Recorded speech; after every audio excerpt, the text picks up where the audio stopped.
Bonjour à tous et bienvenue dans cette nouvelle vidéo Mams TV. Alors vous vous en doutez, hein, vous connaissez votre Mams. Elle est un peu politique, donc elle va vous parler de la nouvelle nomination de notre chère petite Gabriel Attal, qui malgré tout a quand même un parcours assez similaire à celui de Macron. Il a fait du théâtre très jeune, lui. Donc il aimait ça, et puis il est de père qui a été dans le milieu du cinéma. Alors je ne pense pas que ce soit le Attal, mari de Charlotte Gainsbourg, m'étonnerait que ça soit le fils à Charlotte Gainsbourg, même si elle a été à l'Élysée pendant la petite sauterie là à Versailles avec le roi Charles. Mais bon, voilà quoi. Apparemment, ça serait un producteur de cinéma qui lui aurait dit fais du théâtre avant de, si tu veux être acteur reconnu, fais du théâtre avant. Et là, il nous fait son cinoche en fait, le petit Attal apparemment.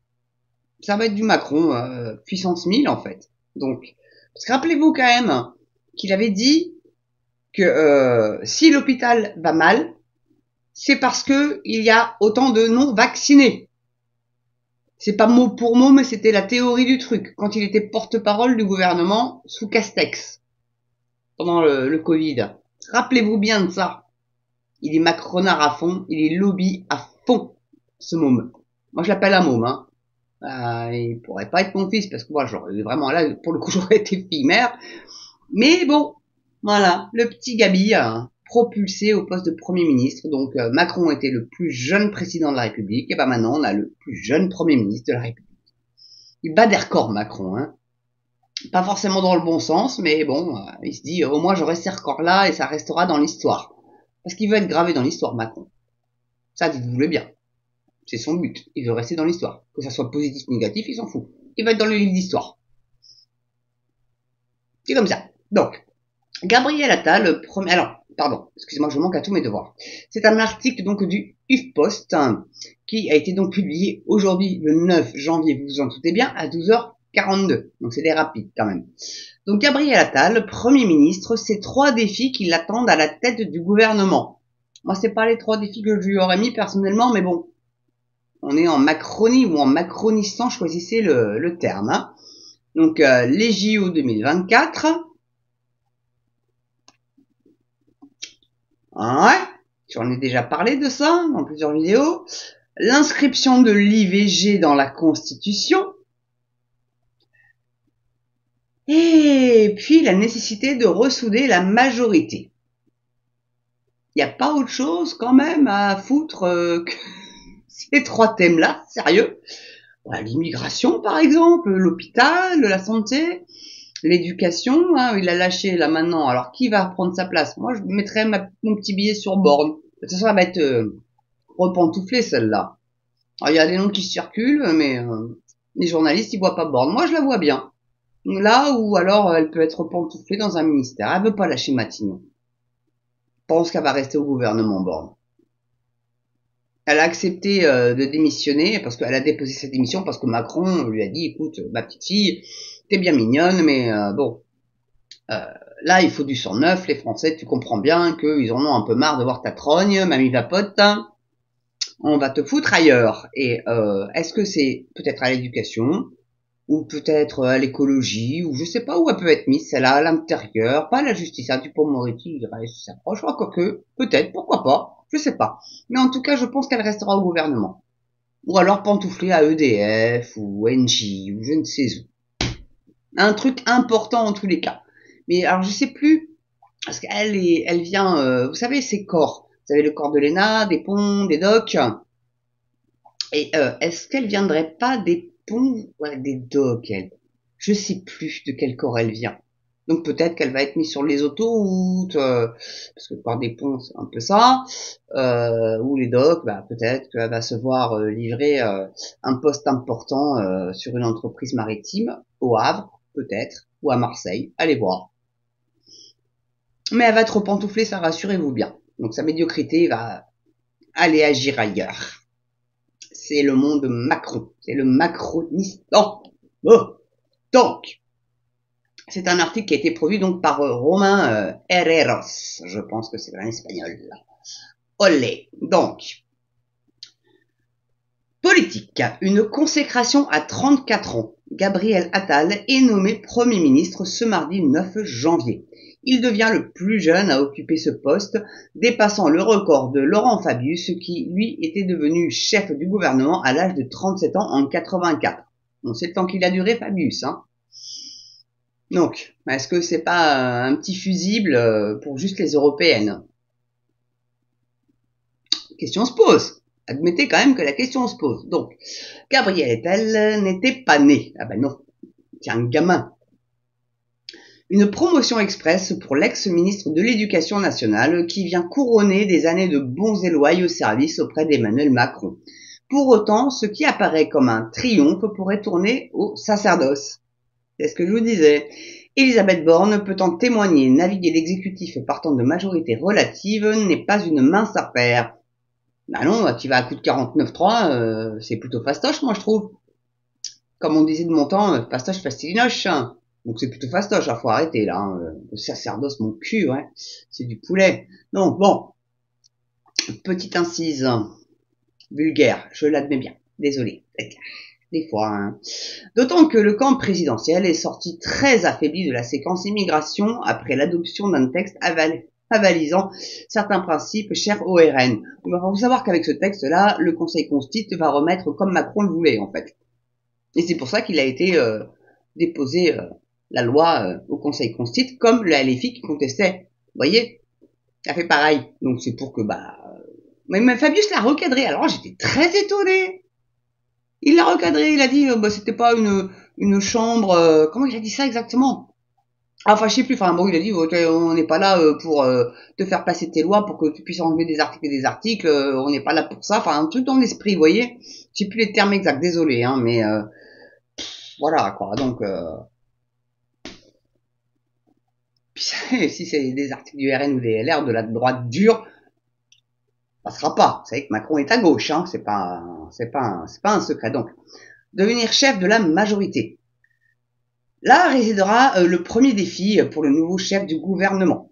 Ressouder la Macronie après cet épisode délicat. Je ne savais pas qu'ils étaient en conflit, moi. C'est conflit, ouais, enfin bon, ça m'étonne, hein, mais bon.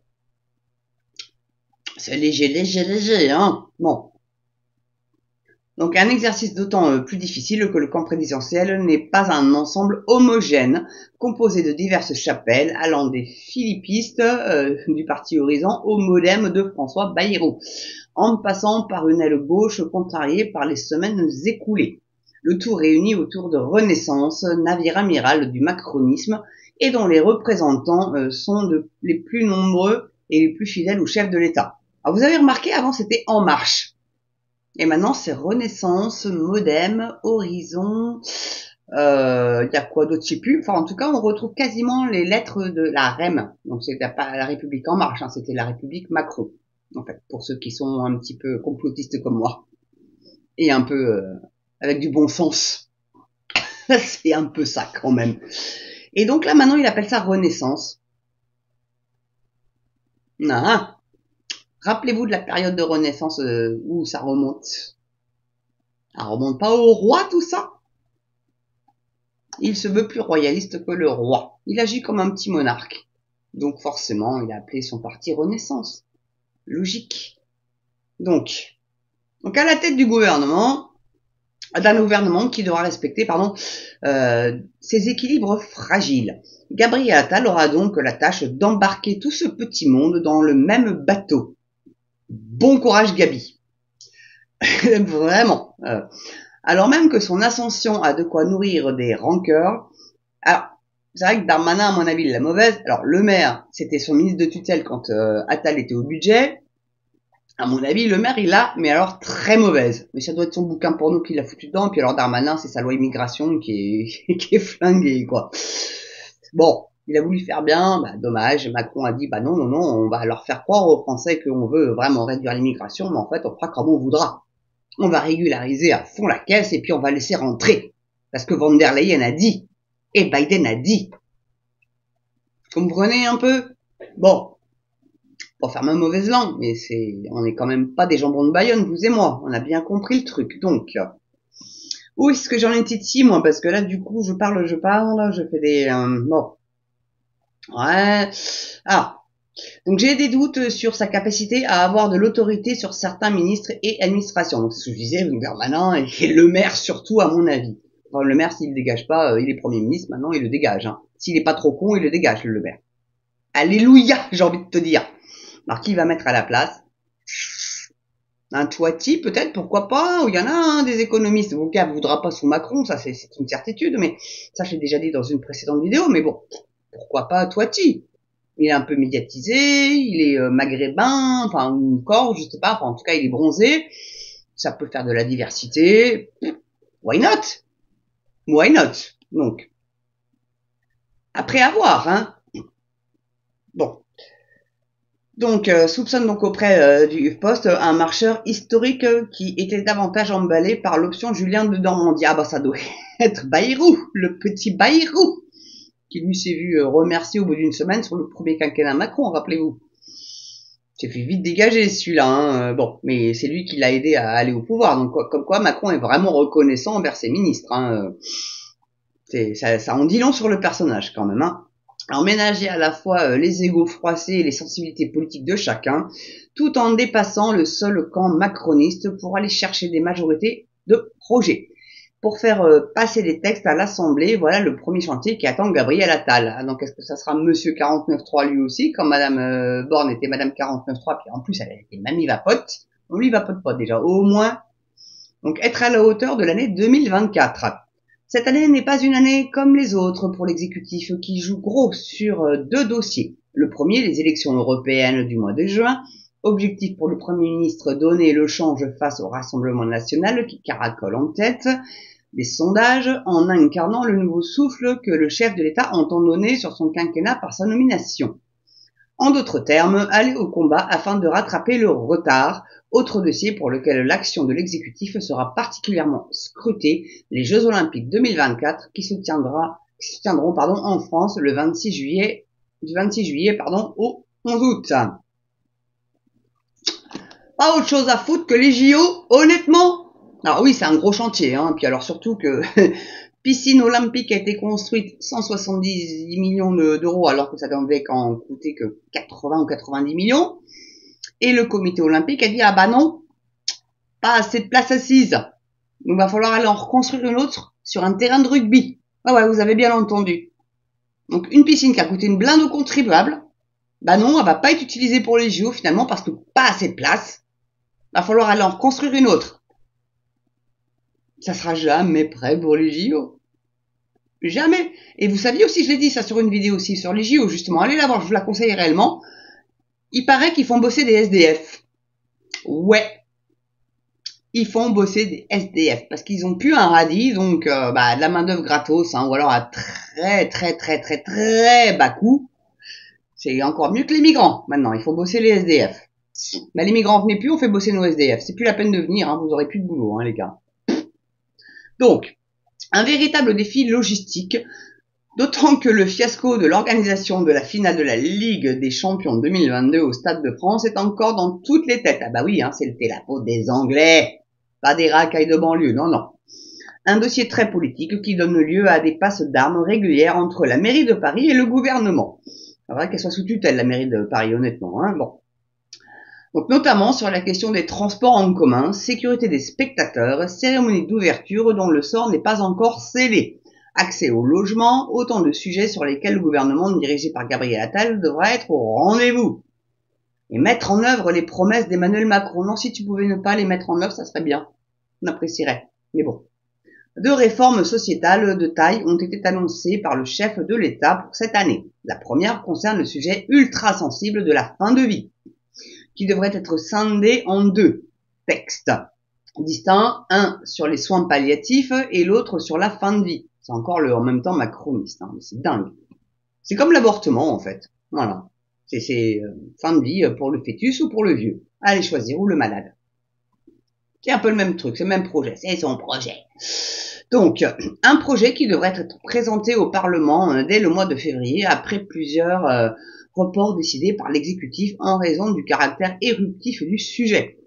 Un premier gros morceau pour Gabriel Attal, d'autant que le nouveau Premier ministre devra aussi composer sur le dossier avec un Sénat à majorité de droite, formation politique traditionnellement hostile à une évolution majeure de la législation en vigueur.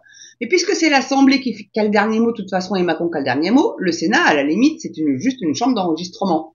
Même pas. C'est juste, voilà, on te dit que bah non, on veut pas ça, on veut pas ci, ça on veut bien, mais ils en tiennent pas compte. Donc à quoi il sert le Sénat en fait, on se le demande. Donc autre dossier d'envergure promis pour cette année, l'inscription de l'IVG dans la Constitution. Une évolution qui sera discutée lors d'un congrès prévu pour le 5 mars.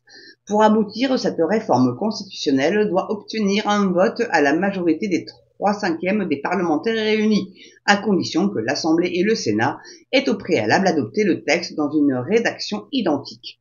Et là encore, la difficulté pour Gabriel Attal sera d'avancer au Sénat ou à la droite déjà fixée ses lignes rouges en la matière. De quoi promettre au nouveau Premier ministre de longues heures de négociation. Mali voilou. Donc elle est un petit peu longue la vidéo, j'en suis désolée, mais là le sujet Attal, c'est quand même super important, donc j'espère que vous aurez eu le courage et la volonté d'aller regarder jusqu'au bout cette vidéo. Mais en tout cas, il est certain que les dossiers qui sont donnés à Attal ne sont pas les bons. Parce que l'immigration, la santé, l'éducation, bah il lâche l'éducation, pourtant il était pas mauvais hein, à l'éducation. Mais non.